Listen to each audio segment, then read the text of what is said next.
সাহাবায়ে কেরাম যে ইসলামের অনুশীলন করে গিয়েছেন সেই ইসলামের অনুসারী আমরা। এখানে আমরা মওদুদি ইসলামের অনুসারিত নয় কেউ। মানুষ যেটা করে আল্লাহ সেটা করেন না, আর আল্লাহ যেটা করেন মানুষ সেটা করতেই পারে না, করার চিন্তাও করতে পারে না।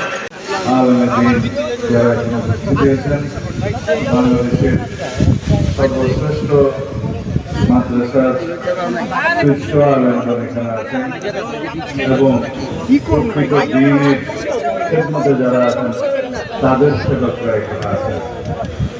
যারা ইসলামকে নিয়ে রাজনীতি করেন না তারা এখানে আছেন।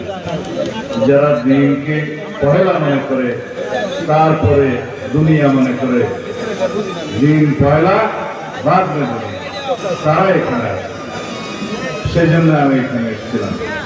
আমরা বাংলাদেশে সবসময় বিশেষ করে নির্বাচনের আগে ইসলামকে রাজনীতিতে ব্যবহার করা এবং বিভিন্ন তরিকায় ব্যবহার করার রাজনৈতিক ফায়দা হাসিলের জন্য আমরা লক্ষ্য করি।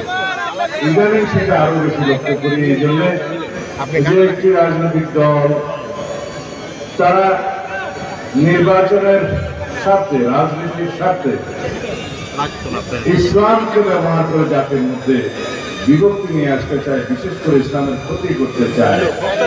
সেই জন্যই বাংলাদেশে এখন আজমতে সাহাবা সম্মেলন আরো বেশি বেশি হওয়া দরকার। যারা আমরা বাংলাদেশে শতকরা 90 থেকে 92% মানুষ মুসলমান, আমরা মদিনা ইসলামের চর্চা করি, আমরা মদিনা ইসলামে বিশ্বাস করি। রাসূলুল্লাহ সাল্লাল্লাহু আলাইহি ওয়াসাল্লাম যে ইসলামের প্রবর্তন করে গিয়েছেন, সাহাবায়ে কেরাম যে ইসলামের অনুশীলন করে গিয়েছেন সেই ইসলামের অনুসারী আমরা। এখানে আমরা মওদুদি ইসলামের অনুসারিত নয় কেউ। সুতরাং যারা ফিরকা ফিতনা তৈরি করে বাংলাদেশের মুসলমানদের মধ্যে বিভ্রান্তি সৃষ্টি করতে চায় তাদের কাছ থেকে আমাদেরকে সাবধান হতে হবে। বাংলাদেশের মুসলমানদের সহি দ্বীনি ইলম অর্জন এবং অনুশীলনের রাস্তা উন্মুক্ত করে দিতে হবে। এই জন্যই আমি এখানে এসেছিলাম, শুনতে এসেছিলাম এবং বিশেষ করে আপনাদেরকে এই দাওয়াত দিতে এসেছিলাম যারা আমাদের মধ্যে বিভ্রান্তি সৃষ্টি করতে চায় এবং সেই বিভ্রান্তি সৃষ্টির জন্য ইসলামকে ব্যবহার করতে চায়, তাদের কাছ থেকে আমাদের দূরে থাকতে হবে।